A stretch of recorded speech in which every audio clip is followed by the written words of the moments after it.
নমস্কার বন্ধুরা, ছোট একটা মিনি ব্লগে আপনাদের স্বাগত।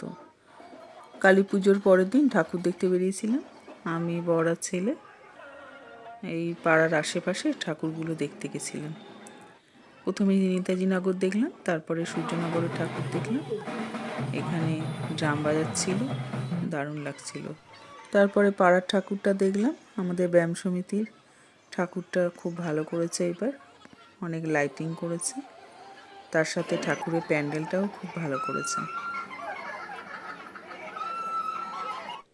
ঠাকুর দেখে তারপরে আমাদের পাড়ায় প্রসাদ দিচ্ছিল, প্রসাদ নিয়ে তারপরে বাড়ির পথে রওনা দিলাম। আজ এই পর্যন্ত, আবার দেখা হবে নেক্সট ভিডিওতে। ভালো লাগলে লাইক আর সাবস্ক্রাইব করে দিও।